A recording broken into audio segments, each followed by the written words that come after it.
Thanks so much for joining us on 512 Degrees. Welcome Yeah, to Houston. Did you just get into Houston today, or you've been here a few days, or? I got in last night. I Yeah, drove in from Waco, and I went to school at Baylor, so I've made this drive a few times. yeah, But it's not an easy drive. We need to do high-speed rail in Texas, but that's a conversation for another time, maybe. yeah. I was stuck in traffic for about 20 minutes, Right. so any type of public Exactly. transportation would be much appreciated. Yeah. I'm always curious, anyone who's running for public office like you are hmm for Senate, it seems like a crazy, tiring experience. Tell me what like a day looks like. What time do you wake up? Does it usually involve travel? Does it involve, obviously lots of meetings and things like that? But what does a day in the life look like for you right now? Well, yesterday I woke up at about 6 when the power went out in North Texas in Dallas at our house, and I know y'all have had some Yeah, issues with power here, yeah, and I was talking to a friend actually who lived out of state, and he was saying that in the year he's been in Texas, he's had more power outages here than in all of his life living elsewhere around the country. yeah, But so we woke up early and drove to Waco and had a few events, some press things, and then did an evening event, and then drove here. And for me though, what I like to do is get a workout in the morning, some kind of cardio. I lift weights, but not like I did when I played in the NFL. Like I'm yeah, not trying to impress anybody. I know I could lift a lot. That's not what I'm trying to do anymore. You yeah, know what I mean? Like so now it's more, let's just kind of get functional. yeah, And in a lot of ways, I'm kind of like an old man, like in the way I work out, because my body is older in a lot of yeah, ways. But that gets my mind kind of right.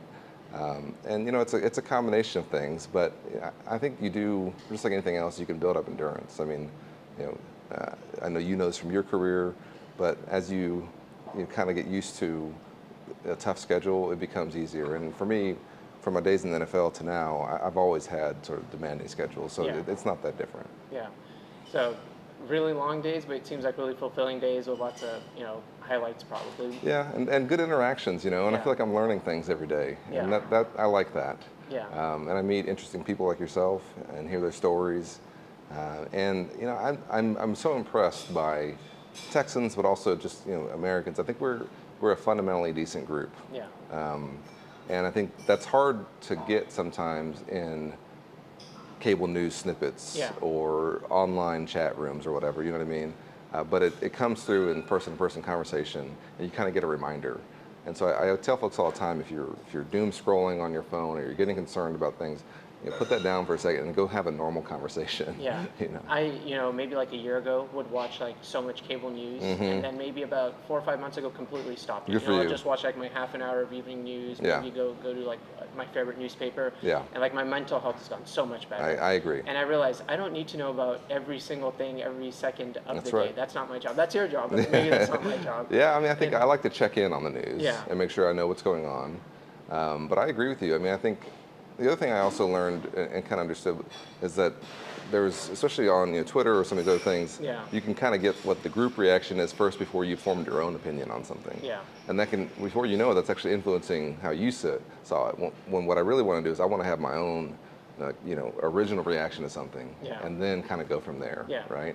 And I think that's kind of the groupthink that social media does encourage, and it's not their fault. yeah, That's just the way it is, yeah. But I prefer to have my own authentic opinion on something, and then I can test it against how other people feel about it. Yeah, and it used to be like you see something and then you have all evening to kind of marinate in your hmm brain, and then you go to the water cooler to work the next day, and that's when you That's when kind you, of see what everyone yeah, else thinks. But yeah, right now, you see what everyone else thinks before you have your yeah. own kind of. And knee-jerk Yeah, reactions are often not the best ones anyway, yeah, right? Like, nobody would tell you to make an important decision right on the moment. They'd all say to take a moment and think about it. yeah, And reacting to news is often similar, in my opinion. yeah, And again, also trying to have a little context around things. And this is something it's been a constant, effort of mine, is to try and put myself in someone else's shoes, or to understand how someone who disagrees with me would see this, and then come at it from their direction as well, so that I'm trying to, as much as possible, have a 360-degree view yeah. of an issue.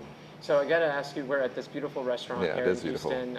Houston's got an amazing food scene, but so does Texas. So Yeah. in all of your travels across Texas, any like food highlights where you stopped Yeah. at maybe this random gas station, this random Yeah. city, and they had amazing tacos, or Yeah. anything like that where that. Yeah. So it was recommended to me by my friend Joaquin Castro, Yeah. actually in San Antonio, that I had to go to Henry's Puffy Tacos. Okay. And this it's not a hole in the wall, so to speak, but it is a smaller place. Yeah. And it's in San Antonio? Yeah, it's in San Okay. Antonio, and they have these, like, I guess they're known for, the name is pretty descriptive, puffy tacos, right? Yeah, puffy Yeah. taco shells. And I was like, okay, I'll give it a shot. I'm a Texan, like my family's from Brownsville, so I'm used to, I've had tacos my whole life, Yeah. right? But never this exact type, and Yeah. I really liked it, and I think, we posted online about it, and they responded thanking us for coming, and just one of those things where it's like, I hope that folks, if you come through there, stop there, and I guarantee you have a good taco. Nice. I'm going to put that on Yeah. my list. I've Yeah. lived in San Antonio for 3 years. Okay, Never went you there, never been so there? I'm gonna have Okay, to go that's back. good. See, now I'm helping you. Yeah. Do you cook, or did you used to cook, obviously, before the Yeah. campaign? Well, I'm the breakfast guy Okay, in the yeah. house with my kids. So what I'll do, especially on a Saturday morning or a Sunday morning, Yeah. I'll make pancakes, homemade pancakes, and I'll give my boys who are 3 and 5. They'll each get a bowl that they can do their own thing in. Thank Okay, you so much. Thank you. Absolutely. And they call it yucky stuff, Okay. where they'll just we'll put flour and baking soda and baking powder and sugar and salt, all things that would go into a real pancake. Yeah. But then they'll also add in like soy sauce and ketchup, and so they're making a mess over there, Yeah. and I'll be making the actual pancake mix. Yeah. And they love it because it's fun for them. I think my wife loves it because she can stay in bed and have a little morning off. Yeah. And so breakfast is my thing, but I have to say, I think I make a really good guacamole, and I've refined it over the years. And to me, it's the ingredients are the crucial components, Yeah. right? The recipe's important, but it's the ingredients that make it, which is obviously perfectly ripe avocados, and then we'll do crushed red pepper, salt, a little bit of garlic salt, lime, not cayenne, but I'm trying to remember, chili powder, Okay. and then you can throw in some, whatever you want, diced tomatoes, onions, and just kind of make it a little chunkier, depending on your kind of how you feel about it. Cilantro, I know some people, for them, it tastes like soap. For me, I love it, Yeah.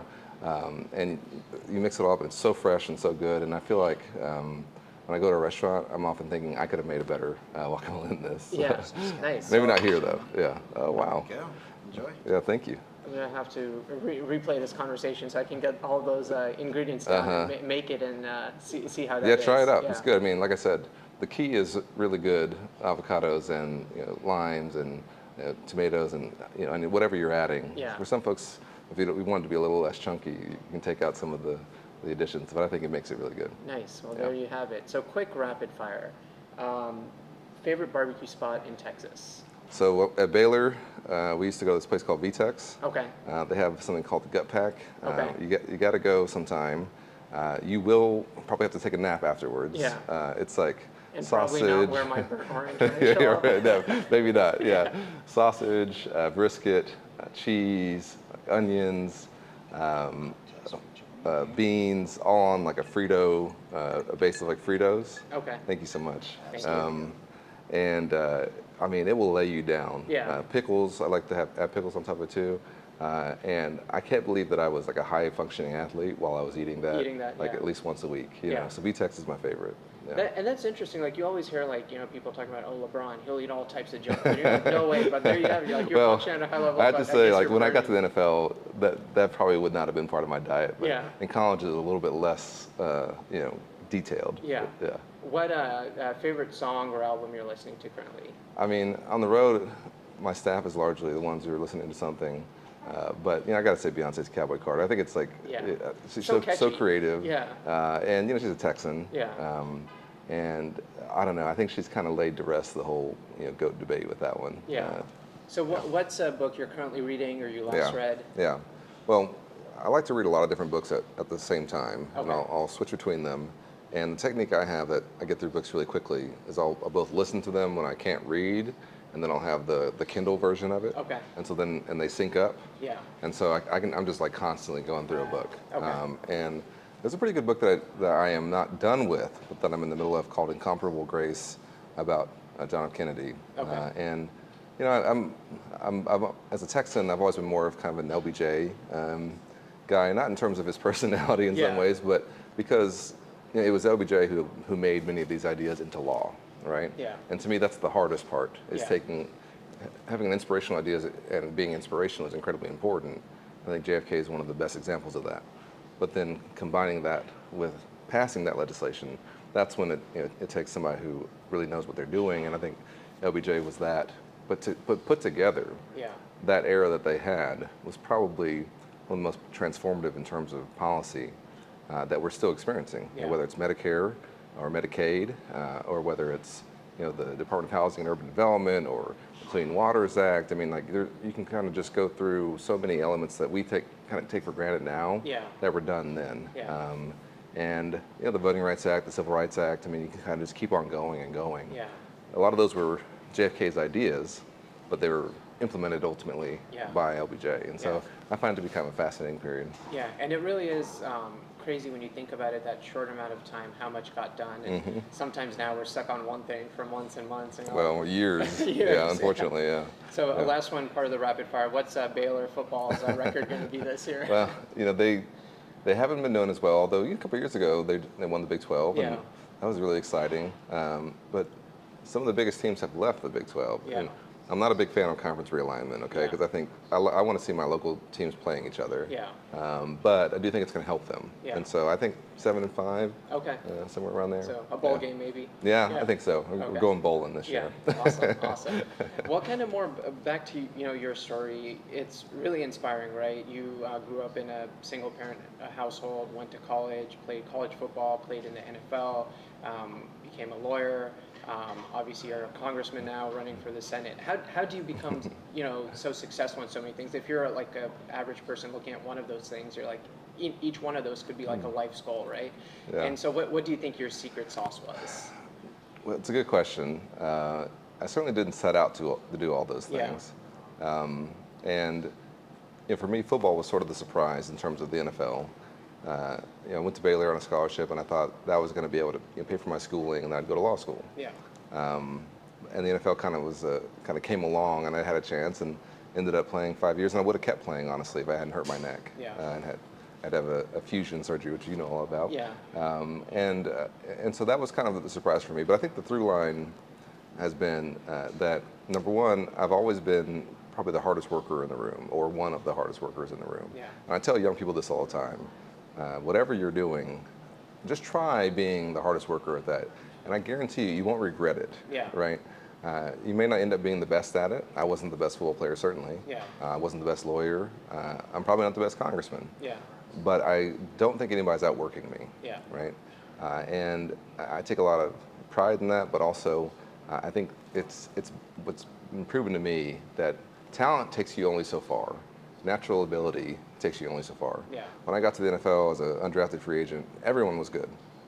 Everyone was physically gifted. Everyone was big and fast and strong.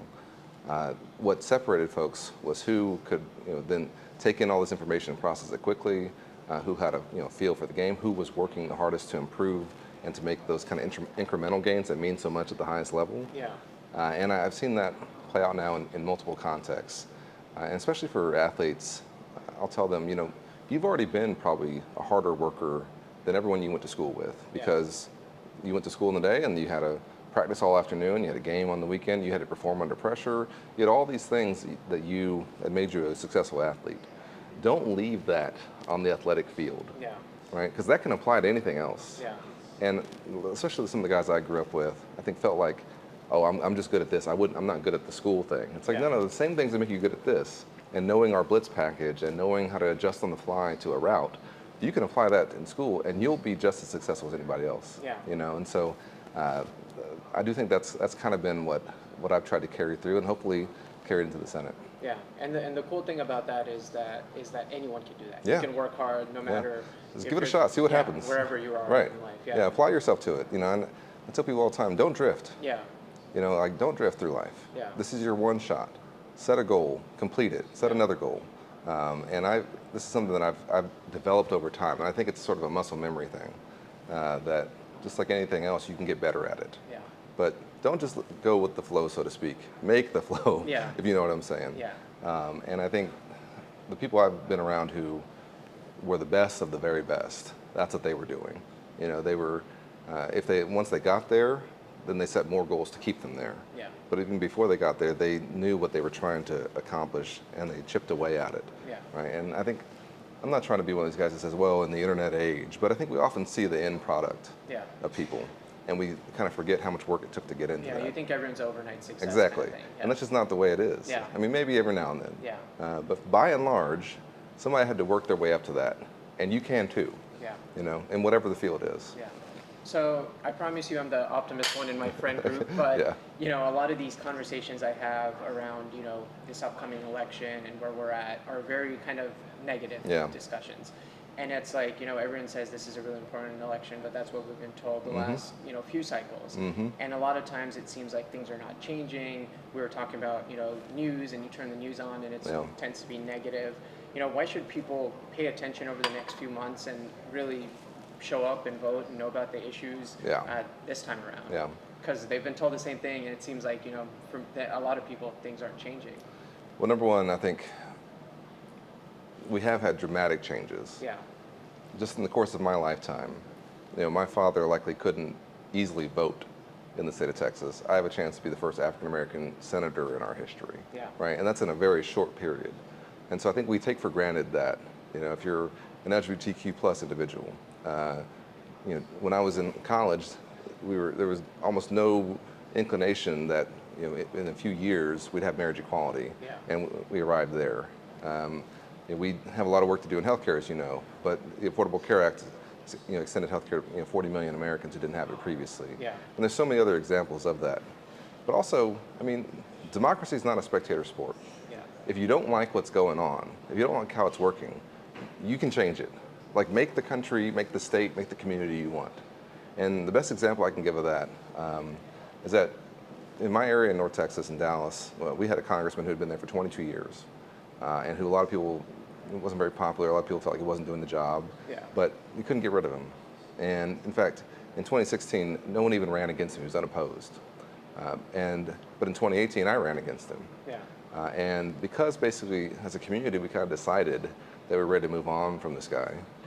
We had a very big change for representation for North Texas, and I think I've been much more active, much more communicative, much more, you know, kind of empathetic congressman than he was. Yeah. Right. And that's been a dramatic change for our area, and I've seen that bleed down into other offices in our area. In this Senate race, we have a senator in Ted Cruz who I think is really uninterested really in being a senator, the basics of being one, not just the part where you get to go on TV or the part where you get to do a podcast 3 to 5 times a week, right? Yeah. Which is what he's doing. And you know about podcasting, but doing it 3 times a week, you can imagine that'd be a lot, That'd right? be a full-time job. That'd be a full-time job, and that's what he's doing instead of the full-time job that he actually has, right? Yeah. Which is legislating for 30 million Texans. And if you don't like how this is going, the definition of insanity would be to keep doing the same thing, Yeah. right? And so here we have a chance to go in just a dramatically different direction as a state for somebody who I think has been one of the most extreme senators in the country, to someone to me who I've been literally the most bipartisan member of our congressional delegation in Texas. Yeah. That would be a huge change. And I think it would allow us to look at ourselves a bit differently. And so I hear, you know, young folks all the time say this, but I ask them, what about the people in your life? How do you feel about them? And then people generally feel pretty optimistic about their own life and about the folks who are around them. They feel like our politics isn't there. And it's like, well, then make it that way, Yeah. right?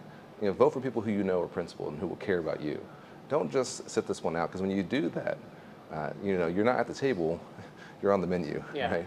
And so that's why I think folks should be more engaged than ever right now, because we need you. Yeah. We need especially young people. You know, I'm 41. I'm an elder millennial. Yeah. My kids are 3 and 5. You know, young folks are going to be the ones who deal with the consequences of what we're deciding right now much longer than our older generations are. Yeah. And I think our young generation is the most diverse, least biased, most informed generation in American history. Yeah. And we need that generation to stand up. Yeah, absolutely. You mentioned it. You were awarded most bipartisan legislator from Texas. How do we get more people to be like that? Right Yeah. now, it seems like when you talk to the other side, it's taboo, it's evil. Yeah. You're going to get shunned. Yeah. But you were able to, you know, fight against that and talk to the other side, which is Yeah. what we need, right? Like Yeah. I have friends that have voted for the opposite party of what I voted for, and we get along just Exactly, fine. And exactly. that's not going to be the thing that makes us hate each other or Right. not talk to each other. But it seems like our leaders do that. So Yeah. how were you able to do that, and how do you think more of our leaders could follow that pathway? You know, Yeah. I, in a locker room, you're going to have folks from such different backgrounds and from every single walk of life. Yeah. And a lot of different viewpoints on a lot of different things. Some are pretty uninformed, to be honest. You know, I had a teammate who didn't believe that the dinosaurs were real. But, you know, whatever. And you have to find a way to coalesce and to come together and to work towards a common goal. Yeah. And the thing I have noticed, particularly in our politics, is instead of seeing us as having disagreements but ultimately being on the same side, there's been this shift to, it's not just that I disagree with you, we're not part of the same effort. Yeah. And that's really dangerous for a democracy. Because I'm a big believer in what John Lewis used to say, which is that we might have come here on different ships, but we're all in the same boat now. Yeah. We're all Americans, right? And that's the beauty of our country, is that it's always had a huge diversity of opinions. The Constitution itself, you know, was a compromise, Yeah. right? And for some reason that we've gotten away from that. And to me, the best way to fix it is to, number one, get rid of the folks who are the biggest, you know, kind of agitators and causers of this. And in my opinion, Ted Cruz has been that. Yeah. But also, when you see what you want, reward that, right? Because, you know, in politics or public service is the same as anything else, where if there's an incentive structure to do the right thing, you'll see more people do that. Yeah. Right? I mean, we used to call the NFL a copycat league. And what that meant was, if you saw a play that worked against a team one week, you'll see the same play the next week and the next week until they stop it, right? Yeah. Until they find a way to stop it, you're gonna get that play over and over again. Yeah. If you see a player who has a weakness, they're gonna attack that weakness over and over again until they either adjust it or get it right. Yeah. You know, public service is the same way, where if you see something that's happening and then people get rewarded for that, get rewarded for being the most hyperbolic, get rewarded for being a bomb thrower, get Yeah. rewarded for not actually trying to help anybody, then you'll get more of that, Yeah. right? But the alternative is also the same, is that if they then get, you know, a shock and maybe lose an election or see someone else lose an election, then you'll see a shift too. And so that's why I really feel like in this election, we have a chance to send a dramatic message to our entire state and really the country that this kind of you know, extremist politics isn't who we are, and we don't want to see that. Yeah. And then I guarantee you'll see better results on both sides. Yeah. My I guess day job, if you will, is in medicine. I'm an emergency medicine physician, and you know there's a lot of kind of dark, gloomy stuff there as well, Yeah. right? Women's healthcare rights are under attack. Yeah. Lots of people. We still lead the way in uninsured people with health insurance in the country. There's still so many issues going on, Yeah. and it seems like a problem that you're like, where do I even start? What are some kind of tangible policies when it comes to healthcare Yeah. that you stand for and that you kind of want to implement? Yeah. Well, I think it has to begin with restoring, you know, full freedom, and to me that includes the freedom to make your own healthcare decisions, including access to an abortion, Yeah. right? And as you know, as an emergency physician, we are seeing emergency rooms either turning away women with high-risk pregnancies, or saying, you know, you're not sick enough to fall into this kind of narrow band that's been set. That, you know, the life of the mother exception, as you know, is a very vague one, but also a very narrow one. There are a lot of things that you could survive, but that are, you know, horrific. Yeah. And that experience, I think, is going to impact every single aspect of Texas life, from our medical schools and how they do their training and who wants to be a physician in Texas, Yeah. to who wants to be an OBGYN in Texas. Our maternal mortality rate will be impacted by this, Yeah. and already is. Which is also the highest. The highest. In the wrong That's right. direction That's for right. us, yeah. But then, so that's I think a foundational thing we have to do. Yeah. But I've always felt that every Texan should have access to quality, affordable health care, right? And to me, that begins with, you know, common sense things like expanding Medicaid. But since the state won't do that, at the federal level, I have to go around them and try and find ways through the Affordable Care Act and folks who might be on the individual market to make sure that's an affordable plan that's available to them. We did that in the American Rescue Plan, and also actually in the Inflation Reduction Act, with folks might not have noticed. Yeah. But then also controlling the costs. And this is the biggest thing that, in addition to the high uninsured rate that we have, there are folks who are insured but can't afford the care, and you know exactly what Yeah. I'm talking about. And there, where we can control costs, I think, you know, best, is in areas like surprise billing, which we've tried to address, and we'll have to do more, but also in prescription drug costs. Yeah. And we capped the cost of insulin for folks who are on Medicare at $35 a month in the last Congress. That's a big deal. We capped out-of-pocket costs for folks on Medicare at $2,000 a year. That's a really big deal. We gave Medicare the ability to negotiate drug prices for the first time in its history, which is going to save hundreds of billions of dollars for the Medicare system itself and pass on savings to individuals. But we have to do that now outside of the Medicare process as well, so that you can control your prescription drug costs. As you know, about 1 in 4 Americans are rationing their insulin who are diabetic. And you know this better than I do. Rationing your insulin is probably not the right term for it. No. It's what you need to survive. Yeah. And since you can't afford it, you're not taking it. Yeah. Right? And that shows up, in every conversation I have around healthcare. Someone will tell me, I stand in line to buy my insulin and hope that I can afford it. Yeah. And that shouldn't be in this country. Yeah. And, we were talking earlier about we have the best medical facilities in the world in Texas, whether it's MD Anderson or UT Southwestern or some of the best research institutions in the country and the world, some of the best physicians and folks who can do amazing things, Yeah. Amazing work that's going on here. And we have some folks who are kind of pressed up against the glass of these institutions feeling like they can't get in. Yeah. And that equity issue is one that we have to solve, because whether you believe it or not, someone else not having health care is impacting you. You're paying for their care when they're ultimately going to have to come to an emergency room physician like yourself. Or you're paying for their lack of productivity in our workplace because they didn't get the care they need, or there's potential that's lost because they couldn't be what they could have potentially been. And to me, this is such a personal and important issue. And one of my biggest things that I don't respect about Senator Cruz is that he has spent his time in the Senate, instead of trying to lower costs and expand coverage, trying to take it away. Yeah. He was famous for, in 2013, trying to repeal the Affordable Care Act. He's reading, he shut down the government over it, reading Green Eggs and Ham on the Senate floor. And he wants to have a national ban on abortion. He's put things at risk that we never thought were at risk, like IVF, for folks who want to be parents.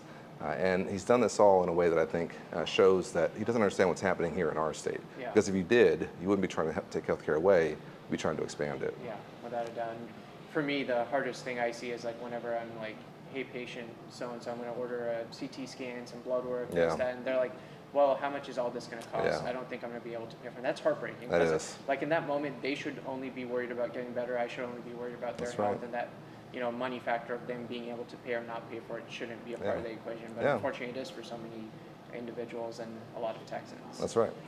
Kind of shifting gears a bit. I love technology, and with AI and blockchain and so many other things coming down the pipeline, it's exciting. It is. And there's a lot of positive things that are going to come from it.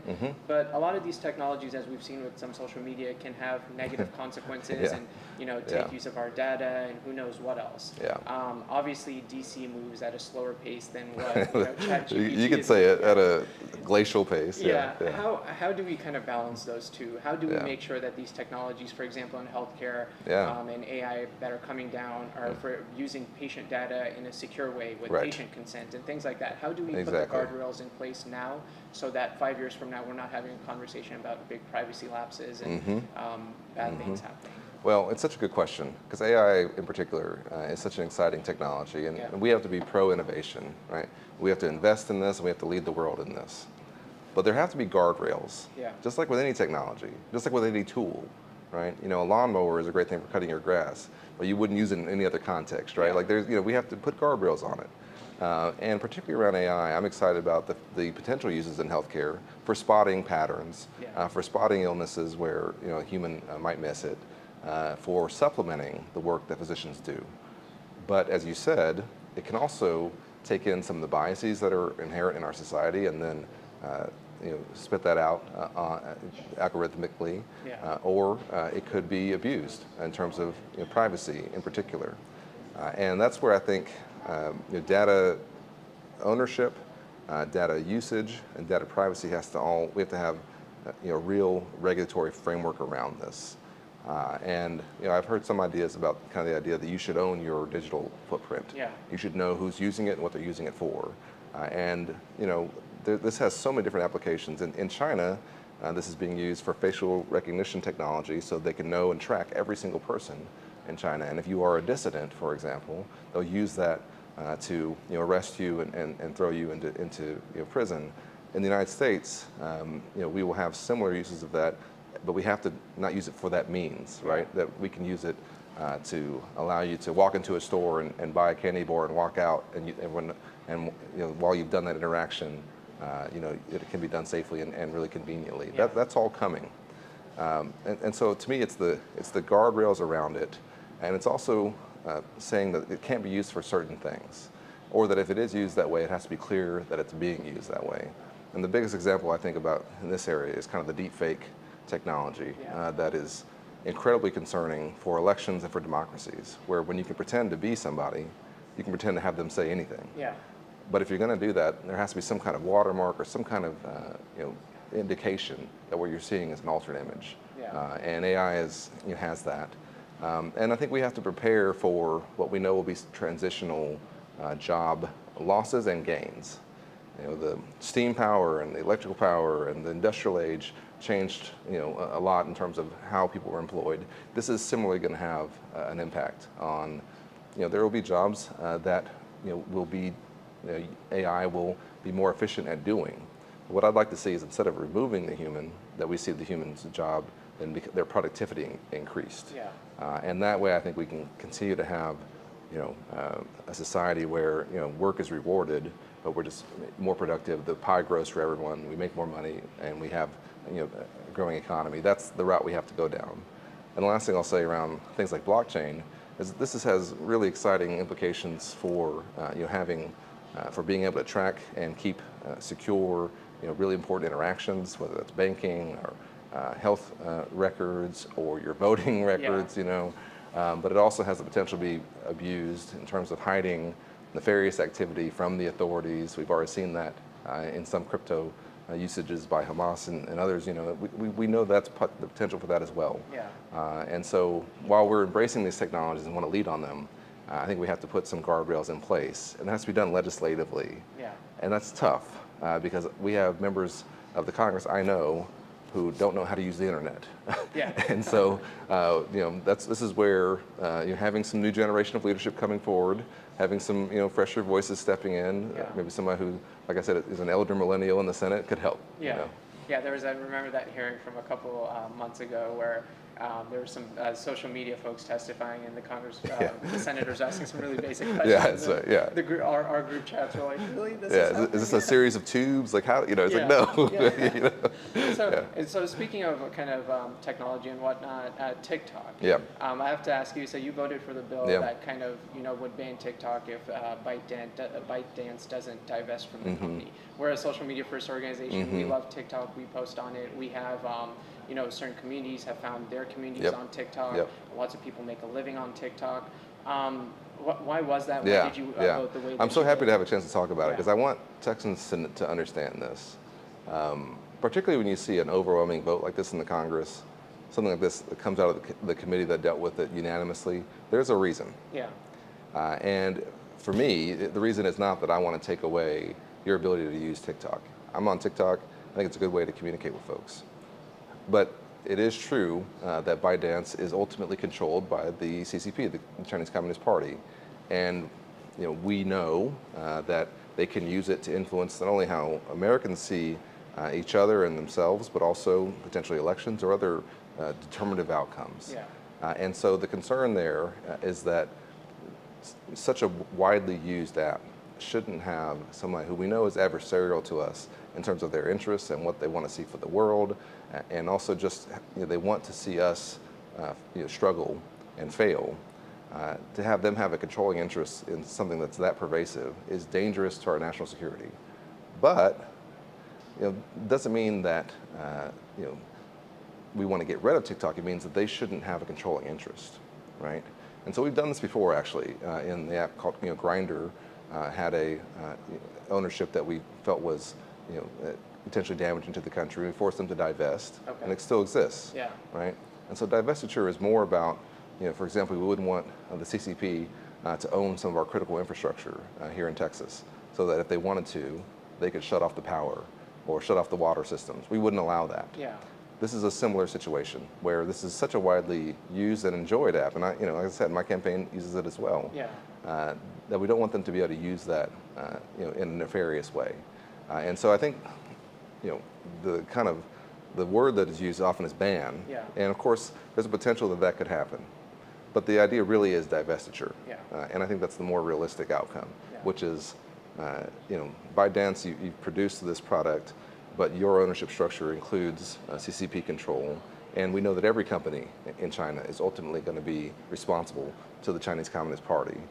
And that is too big of a risk for us to have when this many Americans are using something. Let's find a way to get that ownership component removed, and we can continue to enjoy and use. This is what's been an incredibly successful app. Yeah.